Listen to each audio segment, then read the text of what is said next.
Soyez le bienvenu, mesdames et messieurs. Vous êtes bel et bien sur Tchad 24 International. C'est l'heure du journal, mais d'abord l'essentiel. Il est économiste, il plébiscite l'élevage de chameaux.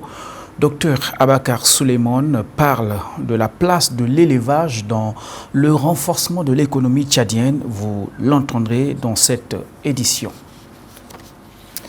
Bienvenue. Lors de la cérémonie ce 28 juin de restitution de l'atelier de renforcement des capacités organisée du 12 au 16 mai à Bangor sur l'engagement des femmes dans la gestion des enjeux communautaires en consolidant leur rôle dans la construction d'un avenir plus pacifique et inclusif à l'échelle locale, certaines participantes rencontrées nous partagent leurs impressions. Suivez. C'est une nouvelle ère encore que les femmes sont regroupées, des femmes qui ont vraiment bénéficié de la formation à Bangor. C'était une formation de 5 jours qui est passée. Et aujourd'hui, on est revenu pour faire la restitution à nos sœurs qui n'ont pas eu la chance d'aller assister à la formation de Bangor pour leur faire passer le message. Nous, en tant que femmes élus locaux, la formation qu'on a eue à Bangor, nous voulons que nos sœurs qui sont dans la ville de N'Djamena et aussi ils vont prendre notre formation là.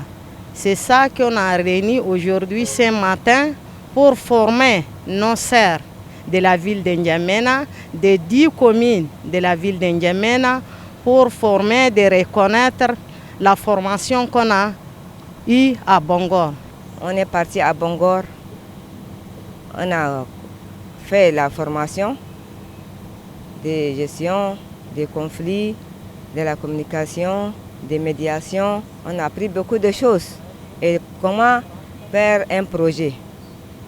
On est venu ici pour constituer à nos sœurs de comment travailler à la commune. Bon, effectivement, on nous a invités ici. Nous n'avons pas eu à aller à Bangor avec nos sœurs conseillères qui étaient à la formation. Mais Dieu merci, ils nous ont invités pour nous apprendre ce qu'ils ont fait là-bas par rapport à la formation. Mais ce que je vois, c'est une bonne initiative, puisque être conseillère, c'est pas facile. Il faut vraiment réunir les gens, comment parler devant eux, comment les réconcilier. Donc c'est une bonne formation. Donc je les félicite et puis je félicite aussi ceux qui ont vraiment pris la charge, disons l'HCR. Donc il faut qu'on soit unis par rapport à cette formation.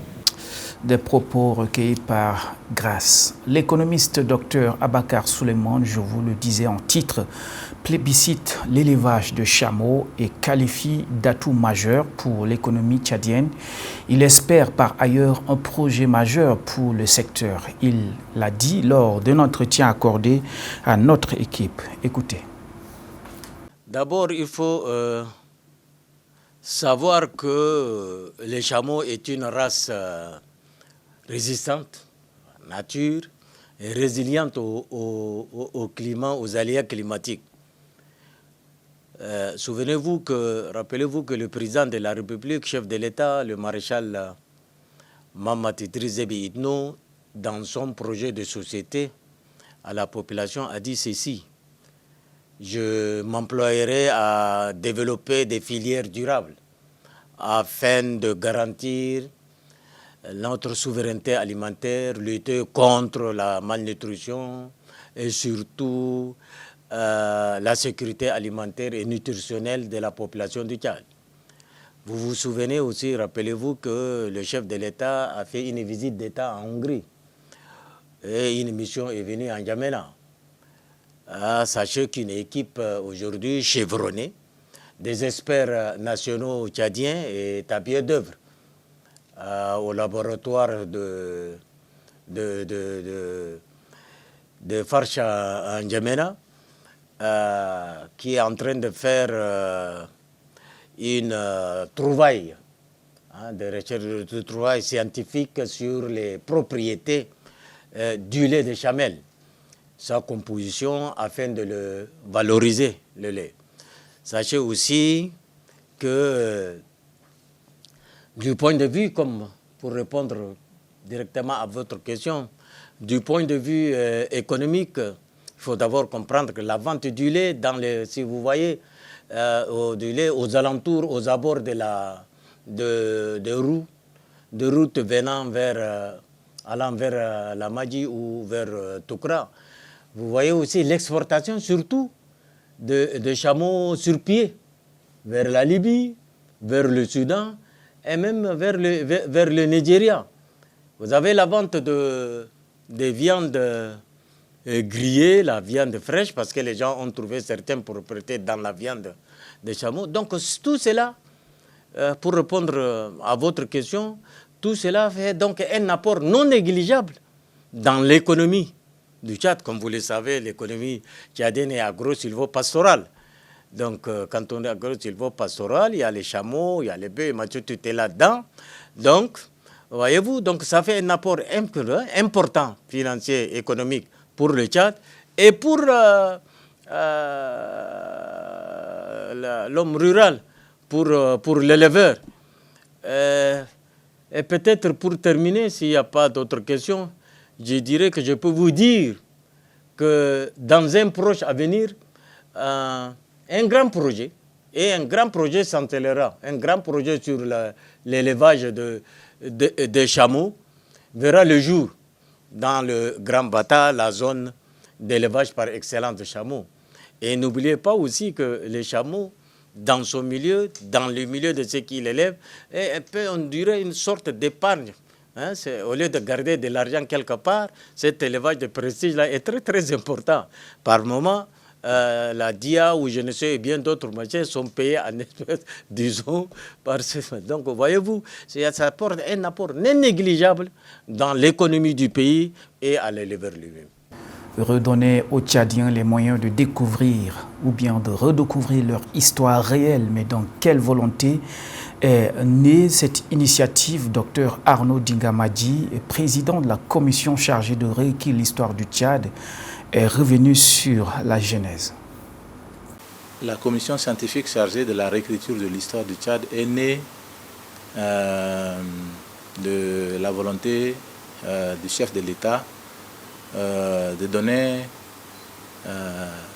aux Tchadiens la possibilité de connaître leur histoire, puisque la création de ce comité découle de la volonté politique du chef de l'État à travers son programme politique quinquennal.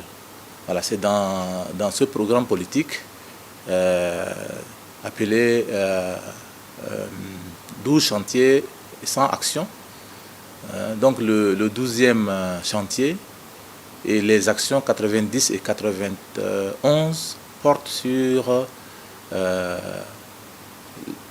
la réécriture de l'histoire du Tchad afin de donner aux Tchadiens leur identité, de permettre aux Tchadiens de connaître leur passé afin de renforcer l'unité nationale. L'histoire du Tchad a été écrite par des étrangers et non par des Tchadiens. Le comité est composé d'une vingtaine de membres, ça c'est le noyau, mais ça c'est le noyau comme je l'ai dit, mais après il va y avoir plusieurs sous-commissions qui vont être mises en place sur des thématiques spécialisées.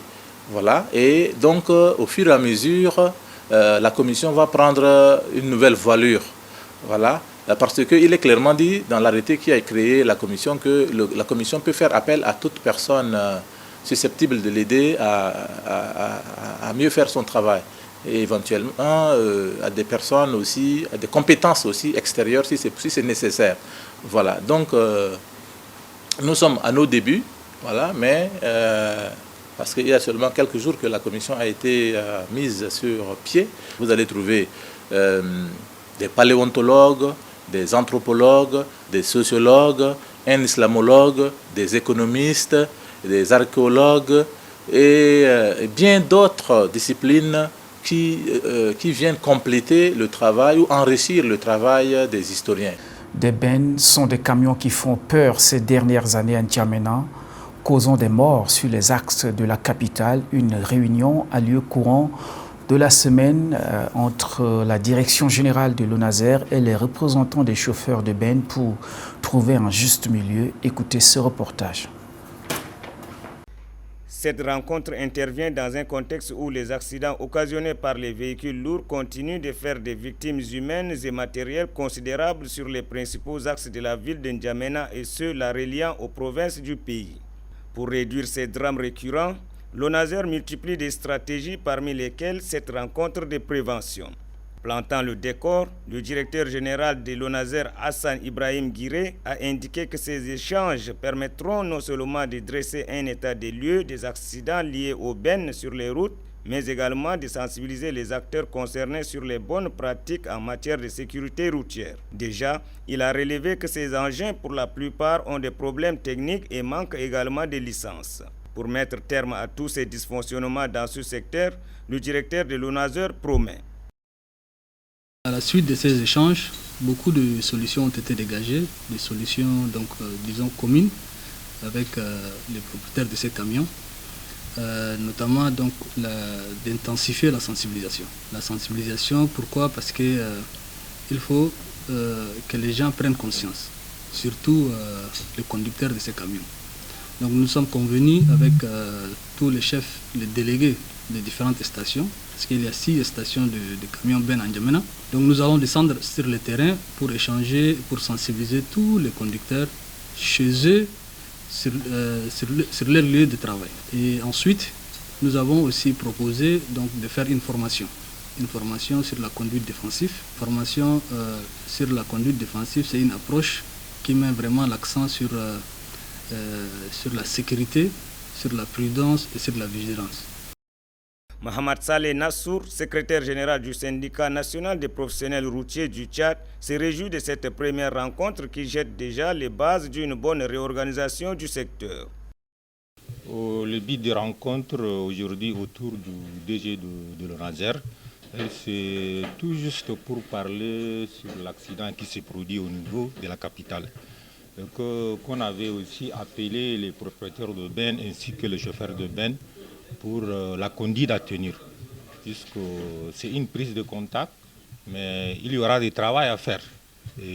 Avec cette initiative, l'ONASER entend ainsi jouer pleinement son rôle de régulateur et de sensibilisateur pour préserver des vies humaines et sécuriser les infrastructures routières. Place à la culture dans ce journal vivement à l'année prochaine. C'est avec ce souhait que les activités de la 4e édition du festival N'Djamena en film se sont refermées ce samedi. Alassane Moïse nous fait le point. La 4e édition du festival du cinéma tchadien organisé est placée sous le thème « Le Tchad cinéma en lumière incarne la valeur des mœurs, traditions et cultures tchadiennes ». Pour les organisateurs, il est temps d'industrialiser et le présenter à l'échelle internationale.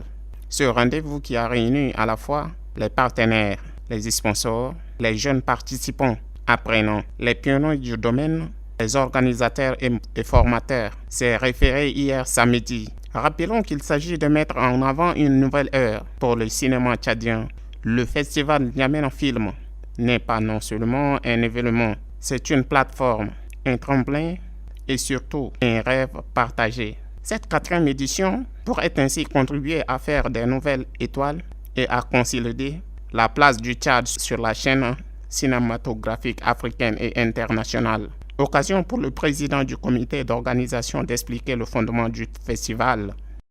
6 films courts-métrages fiction et 2 films documentaires en compétition ont été visualisés, révisualisés et à de nombreuses fois par l'association organisatrice. Ils se sont basés sur les critères suivants: l'originalité du sujet, la réalisation, le scénario, le casting, les décors, les images, le son et enfin le montage, pour noter les 5 compétiteurs sur 45 qui se sont présentés à la formation. 5 pionniers cinéastes ont été présentés et ils ont été remerciés chacun avec une enveloppe et attestation. Nous avions reçu au total 6 films courts-métrages, fiction et 2 films documentaires en compétition. Nous avions visualisé et révisualisé de nombreuses fois.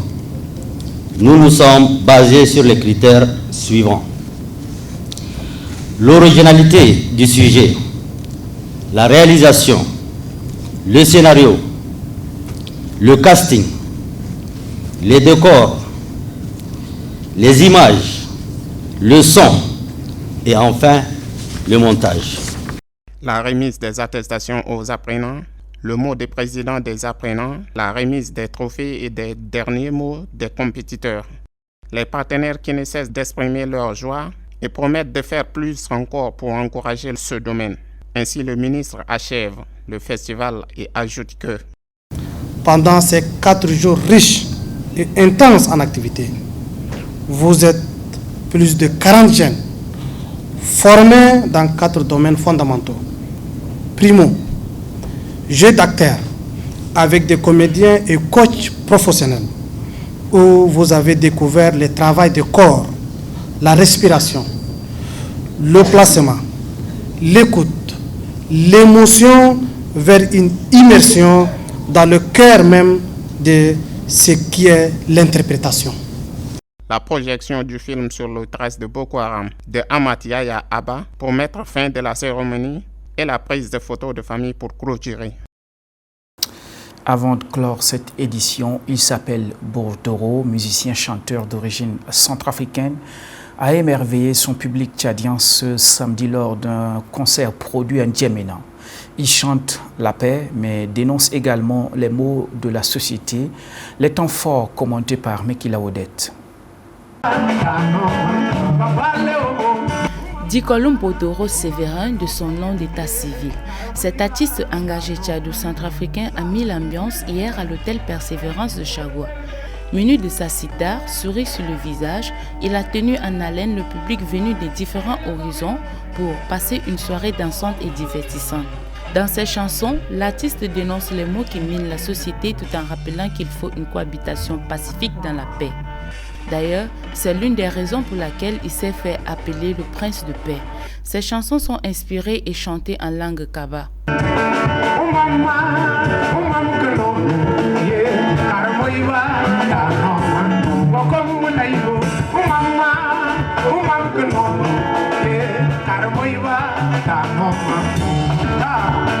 Bordoro veut tout simplement valoriser la culture tchadienne et précisément la langue kaba par des chants et montrer qu'il est possible de traverser les frontières et présenter sa culture à travers des chansons en langue.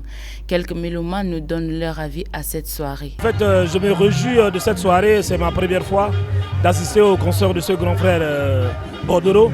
Alors c'est vraiment une ambiance émouvante et il faudrait que nous les artistes, même nous, qu'on arrive à se soutenir avant que l'ordre public puisse nous accompagner. Et là, je suis vraiment comblé.